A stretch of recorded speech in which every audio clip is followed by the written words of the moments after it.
Hi Telugu audience, బా జోహార్లబ్బా మీకు. ఇప్పుడు మన తెలుగువాడి ఖ్యాతి దేశాలు దాటి వెళ్తుంది.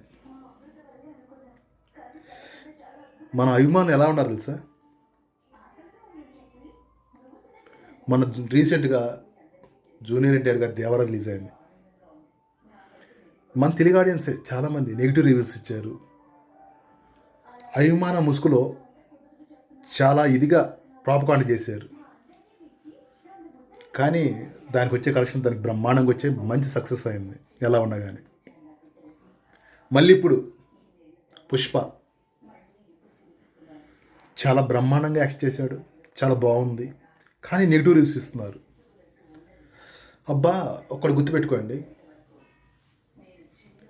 ఇప్పుడు మన తెలుగు హీరోలు, ఇప్పుడు నేను ఎన్టీఆర్ ఫ్యాన్నా, పవన్ కళ్యాణ్ ఫ్యాన్నా, రామ్ చరణ్ ఫ్యాన్నా, అల్లు అర్జున్ ఫ్యాన్నా, ఇది కాదబ్బా.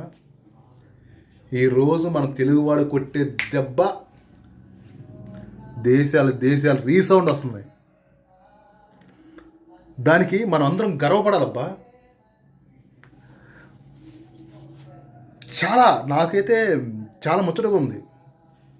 నేను జూనియర్ ఎన్టీఆర్ కానీ వేరే అభిమాన్ని, కానీ ఏ హీరో సినిమా అయినా సరే హ్యాపీగా చూస్తాను, ఎలాంటి రివ్యూస్ ఇవ్వను. ఒక సినిమాకి వెళ్తున్నా అంటే ఒక ఫ్యామిలీతో చాలా హ్యాపీగా తన బాధలను మర్చిపోవడానికి వెళ్తున్నారబ్బా. మంచిగా ఎంజాయ్ చేస్తారు. మీరిచ్చే రివ్యూస్ వల్ల ఆ సినిమా మీద బతికే వాళ్ళు కొన్ని వేల మంది కార్మికులు ఉంటారు తెలుసా? ఆ కార్మికులు పొట్టగొడుతున్నారు మీరు. ఒకటి గుర్తుపెట్టుకోండి, ఈ రోజు నుంచి అయినా సరే మన తెలుగు అభిమానులందరూ మారాలబ్బా.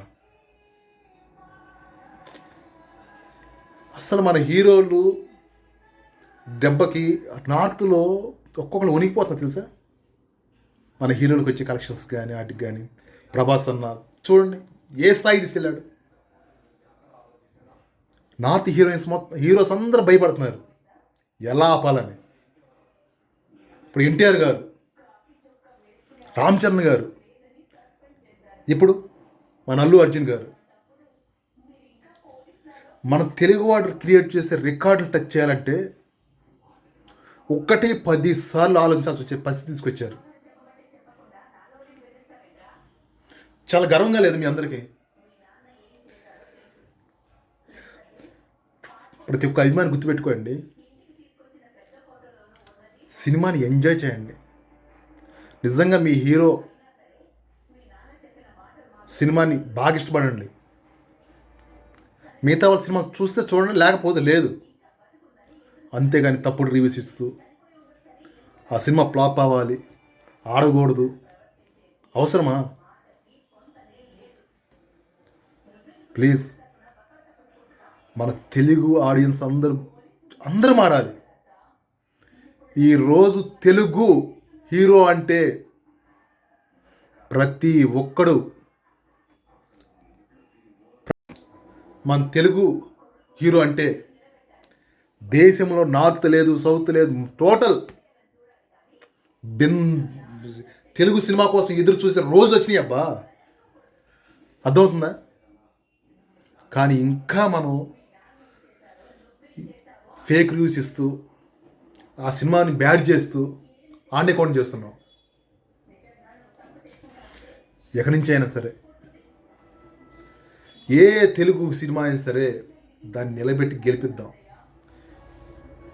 ప్రపంచం మొత్తం మన తెలుగు సినిమా గురించి మాట్లాడుకునేట్టు చేస్తాం. అర్థమవుతుందా? రాజకీయాలైనా సరే, పవన్ కళ్యాణ్ గారు మన ముంబై వెళ్ళి మహారాష్ట్ర రాజకీయాల్లో ఒక చరిత్ర సృష్టించారబ్బా.